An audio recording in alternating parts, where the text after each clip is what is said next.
சொல்றதான் இரு, இல்லைன்னா போ. எந்த கட்சிக்கோ போறதுக்கு என் தம்பி கட்சிக்கு போன்றேன். அவனும் முதல்ல அடுப்புலால சேர்த்துக்கிறணும்ல. ஆக்கப்பூர்வமா நல்ல கேள்வி, நல்ல கேள்வி, நல்ல கேள்வி ஏதாவது இருந்தா கேள்வி.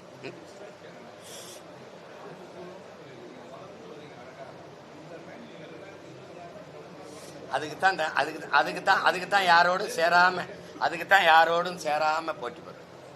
சரி, இப்ப நான் உங்ககிட்ட கேட்கிறேன், எல்லாரும் மீது யாரோட நான் கூட்டின்னு வைக்கலாம்? ஏற்கலையே மனசுக்கு ஏற்கலையே அதான பிரச்சனை. என்ன தாயே? இல்ல இங்க பாருங்க உங்ககிட்ட ஒரு கேள்வி ஐயா. டைவர்ல எல்லாரும் ஆர்வமா அவர் கேட்கிறாங்க, கவனிங்க. மதுவை ஒழிக்கணும்னு நினைக்கிறேன். நாங்க நினைக்கிறோம் எந்த கட்சியோட சேர்ந்து ஒழிக்கலாம்? ஏன்னா இதுவும் மதால வச்சிருக்கு, அதுவும் மதால வச்சிருக்கு. ஊழல் லஞ்சத்தை ஒழிக்கணும்னு நினைக்கிறோம். எந்த கட்சியோட சேர்ந்து ஒழிக்கலாம்? எந்த ஊழல் லஞ்சம் இல்லாத நேர்மையான நிர்வாகத்தை எந்த கூட்டணியில் சேர்ந்து கொடுக்கலாம்? என் ஆறு, என் ஏரி, என் மலை, என் மணல், காடு இதெல்லாம் காப்பாத்தன்னு நினைக்கிறான். அள்ளி திங்கிற ஆளுகளே அதிகாரத்தில் இருந்த ஆளுகளாத்தான் இருக்கு. எந்த ஆளுகளோட போய் சேர்ந்து நிக்கலாம்? அங்கேயும் இருட்டு, இங்கேயும் இருட்டு, அங்கேயும் திருட்டு, இங்கேயும் திருட்டு, அங்கேயும் ஊழல், இங்கேயும் ஊழல், அங்கேயும் லஞ்சம், இங்கேயும் லஞ்சம். அப்புறம் அதுல போய் எங்க போய் பேசிக்கிறது? நேர்மைக்கு உண்மைக்கு ரெண்டு பக்கமும் பஞ்சம். அதனால நாங்க இங்கேயே தஞ்சம், மக்களோட தஞ்சம். என்னங்கம்மா? அவ்வளவுதான். அதை விட்டுருங்க. அது ரொம்ப பழைய செய்தி. திரும்ப திரும்ப ஒரே இத சொல்லி அது வெறுப்பா இருக்கும். நான் வரல, என்னை விட்டுருங்கன்றல. என்னங்கம்மா, இந்த ஆட்டம் எனக்கு வரல, விட்டுருங்க. இப்போ கூட்டணி வச்சு சாதிச்ச ஒரு கட்சியை சொல்லு. இந்த கட்சிகள் தொடங்கப்பட்ட ஏற்கனவே திமுக அதிமுக இருக்கு. அதுபோக பல கட்சிகள் தொடங்கப்பட்டிருக்கு. அந்த கட்சிகள் தொடங்கப்பட்டதற்கான காரணம் சொன்னது என்ன? அப்புறம் அந்த காரணங்கள் என்னானது? கூட்டணி எதற்காக வைத்தார்கள்? மாற்றம்ங்கிற எந்த கட்சியிலிருந்து, எந்த கட்சியின் கொள்கை, எந்த கட்சியின் ஆட்சி முறையிலிருந்து மாற்றம். இந்த கட்சிகளின் ஆட்சியில் இருந்தா மாற்றம். திருப்பி வந்தவங்களெல்லாம் ஒரு தேர்தல் ரெண்டு தேர்தலோட திருப்பி இந்த கட்சிகளோட கூட்டணி வச்சால் அது மாற்றம் இல்லாத ஏமாற்றமா போயிருக்கு. உங்களுக்கு விளங்கிருச்சு? என் முன்னவர்கள் சீபா ஆதித்தனார் ரெண்டு தேர்தல் நின்னார், தோற்றவொடனே கூட்டணி கரைஞ்சே போயிட்டார், கட்சியை போய் சேர்ந்துட்டார். மாப்போசி நின்று தோத்துட்டோம்ல. என் முன்னவர்கள் இப்ப எங்க ஐயா எங்க அண்ணங்கள்லாம் சில பகுதி கட்சி தொகுதி கட்சியா நின்றுட்டாங்க. இந்த இனத்துல நாங்க தான் தோற்றாலும் பரவாயில்ல, தற்காலிக தோல்விக்காக நிரந்தர வெற்றியை விட்டுறக்கூடாதுன்னு தொடர்ச்சியா நின்று போரிடுறோம். 5வது முறையும் ஒரு கட்சி உலக அரசியல் வரலாற்றில், இந்திய அரசியல் வரலாற்றில், தமிழ்நாட்டு அரசியல் வரலாற்றில் தோல்வியை சந்திச்ச பிறகு 5வது முறையும் தனிச்சு நம்பிக்கையோடு மக்களை சந்திச்சு தேர்தலில் போட்டியிட போற கட்சி நாம் தமிழர் கட்சி. அந்த கட்சி நீங்க பாருங்க, அசாத்திய வளர்ச்சியை இந்த தேர்தலில் பெறும். நீங்க வியப்பீங்க, எப்படா இப்படி வந்தாங்கன்னு வியப்பீங்க. நான் இதுவரை தோற்றுருக்கேன். யாருக்கிட்டேன்னு சொல்லுங்க? எங்க அம்மா அப்பாட்ட, என் அண்ணன் தம்பிகிட்ட, என் அக்கா தங்கச்சிக்கிட்ட. எந்த மக்களுக்காக அங்கிருந்து வந்தனோ அந்த மக்களால் தோற்கடிக்கப்பட்டிருக்கேன். அது தோல்வின்னு நான் ஏங்க இருந்தனும்? என் தோல்வி என்னதில்லை, என் மக்களோடது. என் வெற்றியும் எங்களது இல்லை, என் மக்களோடது. நாம் தமிழர் கட்சியின் வெற்றி என்பது நாம் தமிழர் கட்சியின் வெற்றி இல்லை, நாங்கள் பிறந்த பெருமைமிக்க தமிழ் பேரினத்தின் வெற்றி. அதை நோக்கிதான் நாங்கள் கவனிப்பு போவோம். அதனால இது நாங்கள் வகுத்து கொண்ட கொள்கை கோட்பாடு அல்ல. 800 ஆண்டுகளா எனது முன்னவர்கள் எங்களுக்கு வகுத்து வச்சுட்டு போன தத்துவ பாதை, அதுல பயணிக்கிறோம். எங்களுக்கு முன்னத்தியரா எங்க ஐயா எங்க அப்பா மணியரசன் இருக்கிறார். கருத்தியலா களத்தியலில் அவர் பிள்ளைகள் நாங்க நிக்கிறோம். புரியுதுன்னு நினைக்கிறேன். அதனால அதுல போயிட்டு இந்த கூட்டணி எப்படி போயிட்டு, சரி கூட்டணி போய் 10-20 இடங்கள், அது 5-10 இடங்கள் வென்றவர்கள் இந்த நாட்டுக்கும் மக்களுக்கும் செய்த சாதனை என்னன்னு சொல்லுங்க. நான் வேணா அதையே செய்யறேன். அப்படி சேட்டா எந்த கட்சியோட சேர்றது, யாரு அதே சீட்டு நோட்டு கொடுப்பாங்கன்னு தவிச்சுக்கிட்டு இருக்கிற வேலை இருக்குல்ல, அது இல்ல. நாங்கள் அரசியல் வியாபாரம் செய்ய வந்தவர்கள் அல்ல, அரசியல் விடுதலை பெற வந்தவர்கள். நாங்கள் பொலிட்டிக்கல் ரெவல்யூஷனுக்கு வந்தவர்கள், பொலிட்டிக்கல் பிசினஸ் செய்ய வந்தவர்கள் அல்ல. அதுல போட்டு குழப்பிக்கிற கூடாது. ஓயாம திருப்பி போவியா என்னன்னா, நான் இங்க தலைமறைவா இருந்துட்டு தேர்தல் அப்ப வந்தா தான் அப்ப விடுதியை கொண்டு என்னங்கய்யா வேற ஏதாவது.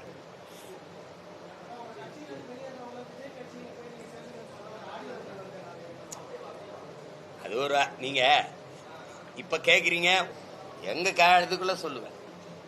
செத்துட்டு ஜெயிச்சுட்டு வரல செத்து போன்னு சொல்றது என் தம்பி தங்கிட்ட நான் உரிமையோட சொல்லுவேன். நீங்க டூ ஆர் டை செய், இல்லைன்னா செத்து மடி, அதை தத்துவம்னு பேசுறீங்க. அதே நான் என் தம்பி தங்கச்சிகிட்ட எங்க பிள்ளைகள்கிட்ட சொன்னா அதை அப்படிலாம் பேசுறாரு. அது உனக்கு பிரச்சனையா? உனக்கு பிரச்சனையா? கட்சியில சொல்றதான் இரு, இல்லைன்னா போ. எந்த கட்சிக்கோ போறதுக்கு என் தம்பி கட்சிக்கு போன்றேன். அவனும் முதல்ல அனுப்புலால சேர்த்துக்கிறணும்ல. அவன் சேர்த்துக்க மாட்டான்னு தெரிஞ்சுதான் சொல்றேன். அதெல்லாம் வேணாங்க, எங்க அண்ணனே அந்த பாடுபடுத்திருக்கே, என்ன பாடுபடுத்தியில போகன்றான். அது சும்மா சொல்றதுதான், செல்லமா சொல்றதுதான். திரும்பி திரும்பி சொல்றீங்க. உலக நாடுகள், உலகில் 20 நாடுகள் எதிர்த்து சண்டை பிடிச்ச போது எந்த நாட்டு படையின் துணையும் இல்லாம தன் நாட்டு மக்களை தனி படையா கட்டி சண்டை போட்ட தலைவனின் பிள்ளை நான். என்கிட்ட இந்த அவனை சேர்த்துக்க இவனை சேர்த்துக்கல. என்னோட என் தலைமை ஏற்று எனக்கு ஒரு தலைவன், எனக்கு ஒரு தத்துவம், எனக்கு ஒரு கனவு, எனக்கு ஒரு நோக்கம் இது இருக்கு. எனக்கு என் மொழி இனத்தை முன்னிறுத்தி கட்டமைக்கப்படுகிற அரசியல், வேளாண்மையை முன்னிறுத்தி கட்டப்படுகிற தற்சார்பு, பசுமை, தாய்மை, பொருளாதாரம் எல்லாம் எனக்கு இருக்குது. இந்த கோட்பாடுகள் நல்லா இருக்குன்னு நினைச்சு எங்களோட யாராவது நிக்க வந்தால், அதுவும் இந்திய திராவிட கட்சிகளை தவிர்த்து யாராவது வந்தா யோசிக்கலாம். இப்ப வருவாங்களா? வரமாட்டாங்க. ஏன்னா கூட்டணின்னு சீட்டு எவ்வளவு, நோட்டு எவ்வளவு, அது என்கிட்ட இல்லை. என்கிட்ட 2 பெட்டி, நோட்டு பெட்டி, சீட்டு பெட்டி, 2 பெட்டி நம்மகிட்ட இல்லை. அதனால அதை விட்டுட்டு வேற ஏதாவது கேள்வி இருந்தா.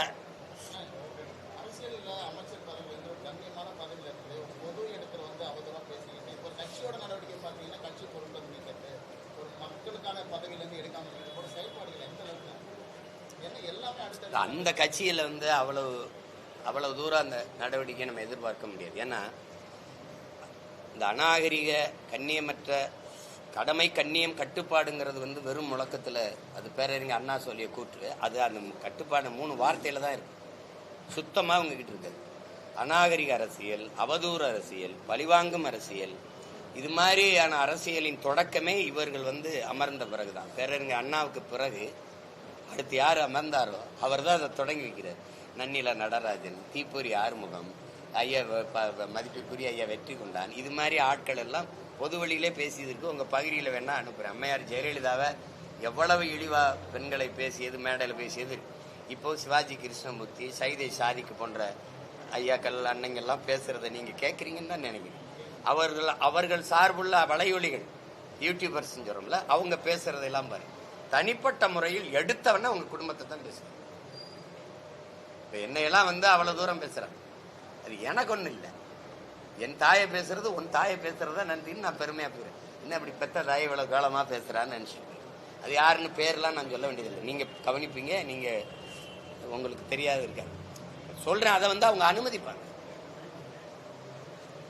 அனுமதிப்பாங்க.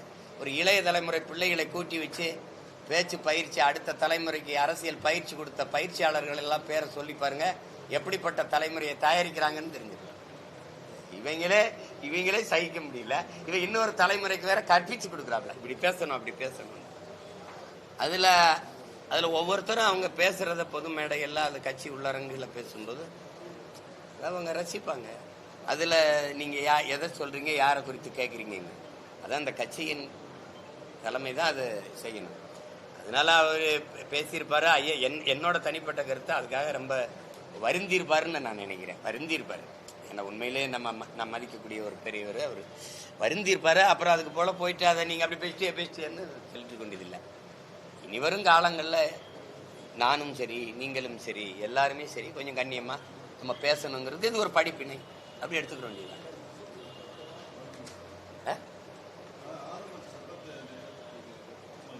ஆளுநர்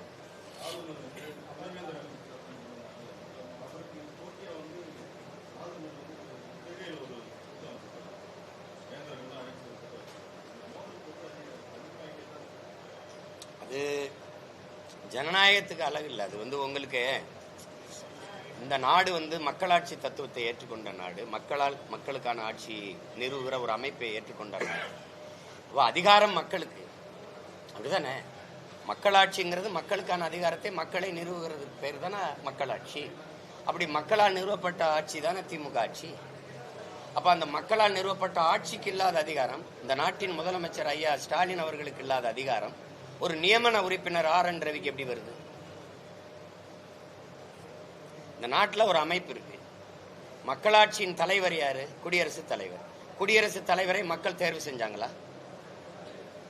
அப்ப அது மக்களாட்சியா? குடியாட்சியின் குடிமக்களின் ஆட்சி, குடியரசின் தலைவரையே குடிமக்கள் தேர்வு செய்ய முடியாது. இந்த அமைப்பு எவ்வளவு தப்பா இருக்கு பாரு. மக்களால் தேர்வு செய்யப்பட்டவர்கள் தேர்வு செய்வார்கள். அவர்கள் வசதிக்கேற்ப ஒருவரை, அவர்கள் நீற்ற இடத்தில் காற்று இடத்தில் கையெழுத்து போடுற ஒருவரை தேர்வு செய்வார்கள். அந்த அமைப்பு அவர் கையெழுத்தில் தான் சட்டங்கள் நிறைவேறுது. அது நாட்டு மக்களின் நலன் சார்ந்த திட்டங்களும் சட்டங்களும் வரணும்னா மக்களால் தேர்வு செய்யப்பட்டவர்னா பயப்படுவாங்க. மறுபடியும் மக்களை சந்திக்கும் போது அவன் நம்ம நிராகரிப்பான் என்ற அச்சம் வரும். ஆனால் மக்களே சந்திக்காத ஒருவர் உயர்ந்த பதவியில் இருந்து கையெழுத்திடுறாரு சட்டத்துக்குன்னா அவன் போட்டா என்ன போடலன்னா இங்க மக்கள் நலன்கிறது கவனத்திலே வராது, கருத்திலே இருக்காது. அப்படிப்பட்ட முறையில் அவரால் நியமிக்கப்படுகிற ஒரு ஆளுநருங்கிறதுக்கு எதுக்கு இவ்வளவு பெரிய பொறுப்பு? எதுக்கு இத்தனை பல்கலைக்கழகங்களை நிர்வகிக்கிற பொறுப்பு? ஆளுநருக்கு சம்பளம் யார் கொடுப்பா? மாநில அரசு. இந்த வேந்தர்களுக்கு பல்கலைக்கழக வேந்தர்களுக்கு சம்பளம் யார் கொடுப்பா? மாநில அரசு. அந்த வேந்தர்களை யார் நியமிப்பா? மாநில அரசுக்கு இல்லாத உரிமை அந்த நியமன உறுப்பினருக்கு எப்படி வருது? இது எப்படி மக்களாட்சின்னு சொல்ற? இது மக்களாட்சிக்கு எதிரான துரோகம். இது ஒரு நியமன உறுப்பினருக்கு எல்லா அதிகாரம் இருக்குன்னு வச்சுக்கிட்டு நீ அங்க போய் இது பண்றது, இங்க போய் போட்டு இதுல கையெழுத்திட முடியாது, இதுல அதுபட முடியாது. ஒரு ஆன்லைன் ரம்மி விளையாட்டு, அதுக்கு எதிராக ஒரு தீர்மானத்தை போட்டா கையெழுத்து போடலையே. ஒரு இஸ்லாமிய சிறை கைதிகள் விடுதலை அதுன்னு ஒரு தீர்மானத்தை நிறைவேற்றினா அது அங்கீகரிக்கலையே. அப்ப எது ஒன்றுமே ஆளுநர் கையெழுத்துல தான் இருக்கும்னா அப்ப மக்களாட்சி வரிசையில் நின்று ஒரு நல்லாட்சி கனவோடு வாக்கு செலுத்தின மக்களுக்கு என்ன இருக்குது? இங்க என்ன இருக்குது? அப்ப வெற்று வார்த்தை. மக்களாட்சிங்கிறது, ஜனநாயகம் என்பது சும்மா வெறும் வார்த்தை. அதனால அதெல்லாம் ஏற்க முடியாது, அதெல்லாம் தேவையில்லாத நடவடிக்கை. அதாவது ஐயா ஸ்டாலின் மாதிரி ஒரு ஆள் இருக்குன்னா சமாளிச்சு ஆட்டம் காட்டிக்கிட்டு இருக்காப்புல. எங்களை மாதிரி ஒரு ஆள் ஏறி உட்கார்ந்த என்னை மாதிரி ஒருத்தன் என்ன நடக்கும்னு ஒரு நாள் பார்க்க தானே போறீங்க. என்னம்மா